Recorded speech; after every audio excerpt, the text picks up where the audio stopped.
Hello, my name is Harriton Walker. Welcome to the program. Now that we've tackled parts, or what we call the consequence of what we think or what we believe to be the ASEAN integration that is fast approaching, let's go to the current events that are developing all around the world to understand exactly how all of this comes to part and parcel of what we call the major puzzle called mankind.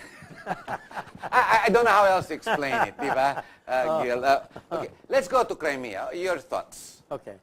Analysis, yan. Crimea is something that is a manifestation of what I believe is Putin's, Vladimir Putin's whole plan. And he wants the old glory of the USSR. But why not? He's got an idea and he's able to execute it. Yes. If that's what he believes. And on the other hand, you have a problem now because a lot of these countries, which was formerly part of the USSR, are now thinking of being independent and coexistent with them, with Russia. They don't want to be under Russia, under the Stalin era anymore. Okay. So in short, they want to be on equal footing. Since they have realized, like we in the Philippines have realized, that we should be on equal footing with America. See, why not? We have all the natural resources. All what we don't have is what they dominate, which is the technologies, the money. Why is that? Why are your thoughts in that direction? Is it because CNN? Is it because of media? Or where do you find the write-ups or understanding Crimea and the understanding how you seem not to agree with Vladimir Putin? Ako naman, as much as I may or may not like him, I have no emotions for or against him.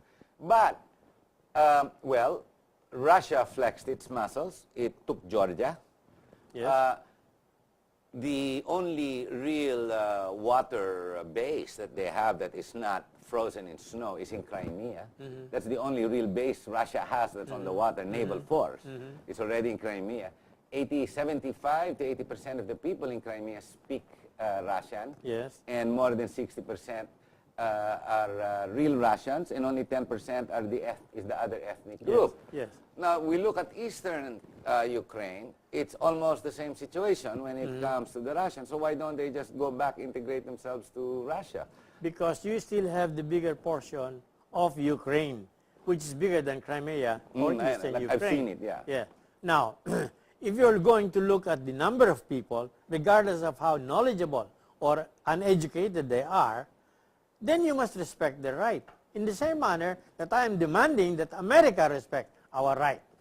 You see, it is not because you are mighty or you have the arms that you are right. No, it's not. You realize that Russia will win this takeover. Of course. Why? NATO can't even do anything. They're so undecided. Because the U.S. the US does not have the leadership. That's right. Isa pa yun. Yeah. And Vladimir Putin will succeed. You've seen it. You've been watching it closely. He will succeed, and there is nothing the EU can do or America. Of course. Because the Americans don't have the leader of the time. That's what's needed at the time. Obama is not it. He's so weak. Yeah, ayaw. No, and he's anti-war. Anti-war. Kuno, anti-war daw. You know. Yeah, well, but you see, what you have seen here he's now, not going to bring America to war while he's on top. No. But the military portion of the U.S., which is a very big portion of the industry itself, don't forget that they are in industries.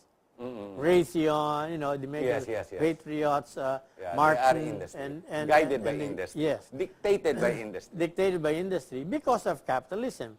You see, and they don't agree with Obama, and they are fearful of what Putin is going to do because it's going to spell disaster for them. But you realize Putin is going, I firmly believe that Putin is going to win. He's going to win this engagement. He's going to take over the Ukraine. Oh, yes, because if only for proximity. Kanya na yan, physical proximity, yes. Saka may history sila eh. Yes. There's nothing America can do about it. In the same manner that the Americans are predominant in the American continents. You see, ganun din, oh. Ganun din yan. Same. It's the same logic and extension of the same logic. Tayo ba tatamaan ng Crimea? May effect ba sa atin? Very, very indirectly. And indirectly. And except for the act itself. I mean, Next, Malaysia might take over Mindanao. I mean, the fact that Putin can do it, maybe these Malaysians can do it with Mindanao, with the Bangsamoro. Parang ganon. Secession movement. It's all over. I mean, gee, I couldn't believe even Quebec wanted to cede from Canada and try to be on their own. I couldn't believe this. I don't know about Sabah and Malaysia because that's an entirely different situation. Okay, before we leave Crimea, Okay. May effect sa atin, wala naman. Kakaunting. It has more effect on the European Union, you see, because right now the European Union is dependent on Russia for what? Oil and gas. 70% of its gas. Especially Turkey. Yeah. So even Germany is 40%. Yes. So if you look at it that way, then I look at it from another angle. I say this is where the ASEAN now can say, hey, Europe, you might be able to buy something from us. Baliktad na. Yes. Buy our gas. Yes. Baliktad. In short, what we do is we look at the way from our own self-interest, either regional self-interest or national self-interest. Good point. How are we going to benefit out of this? Never mind, they can go to war. Where is the opportunity in this chaos right Exactly. now? Dapat ganun ang thinking natin. Yes. Looking Now, forward. The opportunity is we have all the agricultural assets that we can produce food. The natural resource. Yes. Therefore, what should we do? Let's go into partnership with Europe, get their investors here. We say, Develop it. Develop our own industries here. You invest in our factories, and we sell to you the finished goods. See, then what you do is you multiply the labor, Correct. employability of the Filipino. Then we have income. Yeah, but with our current state of foreign direct investment in the doldrums, I mean, it's really, really bad. No matter how Malacanang tries to drum it up, it's a real failure. We're not getting enough real foreign investment in this country. Going to that effect, let's look. China has not stood by America and has kept quiet with the Crimea-Russia issue. The European countries have tried to put some little sanctions, but okay. Let's look at the effect of that secession and what you call invasion.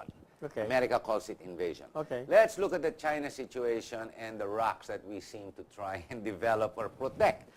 Tama nga naman na sa atin, katabi natin di ba? Totoo yun. Considering the 9-dash line, which China can't even defend, correct?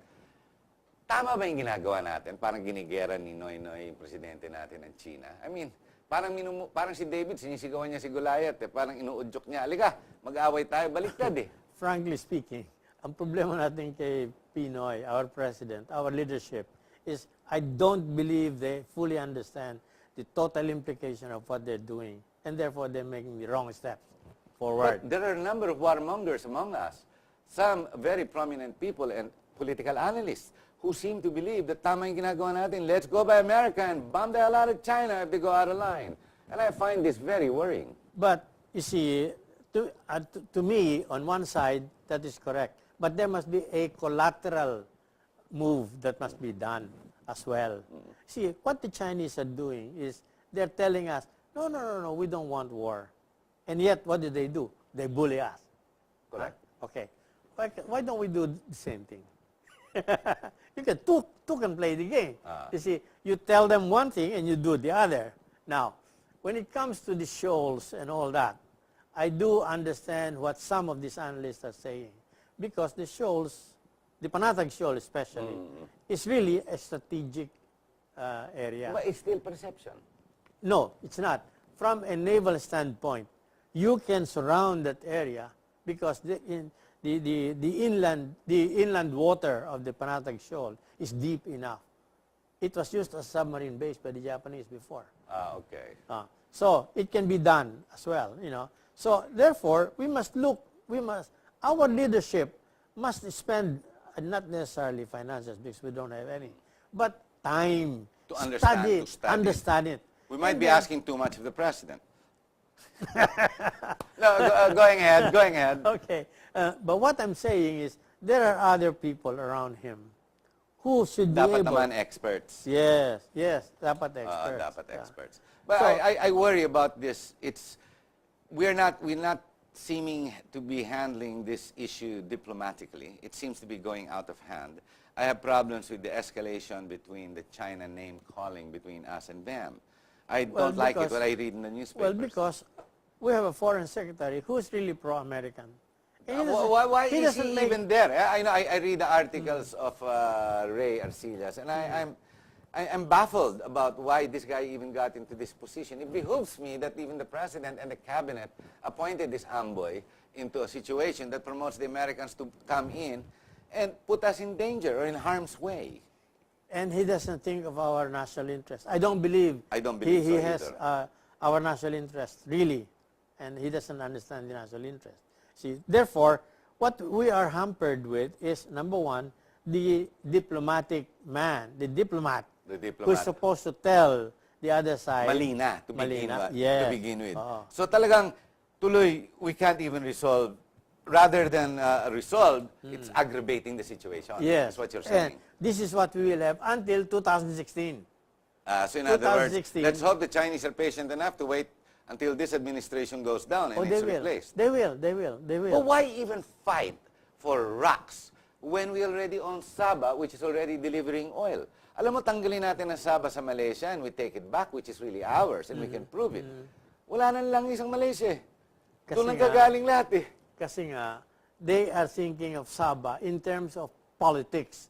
No, they should not think of Sabah economic lang. Economic lang. Oh. You see, if you're thinking of politics and say, Sabah is ours, we'll take it back. With what? What will you take it back? Well, the Malaysians have the exocet. We don't have any. Now, but take it back economically. Yan ang i-arbitrate mo. Yan ang mediate natin sa international courts if necessary. What I'm saying is this. Why don't we talk to the Malaysians? Because the Malaysians are reasonable. They can understand reason. And say, look, you rule Sabah politically.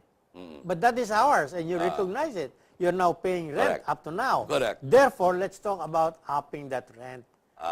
You pay us the fair market price of the rent. Now, how much portion of the proceeds of the sales? How much are you earning out of Sabah every year? $120 billion. Imagine. Only on oil, on oil alone. Wala pa yung agriculture ba? Wala pa agriculture, forest products, ecotourism. Forest products. Kasama lahat yun doon. The minerals. Marine products, yes. So if we do that and say, okay, for the first year, we up it by 5%. Next year, we up it 10%. Up to the time that we have a fair share of what is the produce. We're not going to take it from you. Bakit sa ating dalawa, ang dali natin makita yan? Sa mga iba na nag-a-analyze nito, nakikita naman nila the fruits, the benefits of taking back at least the economic benefits that's due us, which is Sabah. But instead, we allow the Malaysians to come in to broker some type of secession movement called the Bangsamoro, which is because anti the Constitution. Because it is convenient for the politician. That's why. Malina naman. So it is greed. It is greed that rather than show interest and love for the country and for the future. Greed and convenience. You see, they don't want to work. Convenience. Convenient. Hindi ignorance, ha? No, it's not ignorance. If it's ignorance, then they are not guilty. No, well, ignorance can, sabihin mo stupidity, but it's not even that. No, it's just not. Convenience. Yes. Nobody wants to work. Yes. It's inconvenient to have to work on this, to have to read about this, to have to resolve this issue. Kung kakausap mo yung mga yan, trabaho na naman yan, ang tagal na naman yan, we are not going to reap the harvest during our time. Di, iba na naman yung kukuha ng credit. So, kulang sa pagmamahal ng bayan. Kulang ng long-term thinking. A bit of love for now, love of self to promote the future for the love of your children and your country. Sumobrang love of self on the present situation. Yes, and it's called, because of the inconvenience, wag na tayo magtrabaho, abala pa masyado, kumita na lang tayo. And what they forget, Harry, is this. If you have something working, the money will come. It follows. Correct. It follows. You have to build it. Yes. And it will come. Anytime somebody asks me for consultation, I said, then he says, well, how much is it going to go? No. Let's not talk about the how much. Will it work first? Let's see how it will work. How will it benefit you? Yes. And then it will benefit both of us. Yes. Professor, we're already at the top of the hour. A short message to our viewers. What we should do is really think about ourselves, love ourselves. And if we do that, we say, get involved now. Lay the foundation for a better future. Because what you do now, you certainly are not going to reap during your lifetime. Do not be greedy. Just be, just be content that you're going to live something for your own legacy, for your own children, for our children, for country. I mean, what's wrong with that? You don't need 10 billion. You don't need 60 billion. You don't need all these pork barrel benefits just to live. You'll die of heart attack if you do that. Live healthfully and leave something for the future. Yeah. Thank you very much, Professor. Ladies and gentlemen, we hope you've enjoyed our program. Basically, the moral of this whole, or what we're trying to reach out to you is understanding what is going on, loving yourself enough to want to love the future for your children, for your country, without necessarily getting blind to the trappings of what power and authority brings. Sadly, as human beings, yes, we may fail, and as Filipino, for the more fortunate and those with authority, they seem to all fail. While our government has failed us in the last 6, 7, 8 decades, let us hope that there is still hope that we can change this as we go forward. If we continue where we're going, well, there wouldn't be much to talk about, especially even on TV, because it'll be totally useless. Because maybe by then it'd be gone. So maraming salamat po. I hope you enjoyed our program. Thank you very much. Thank you. Thank you, Harry.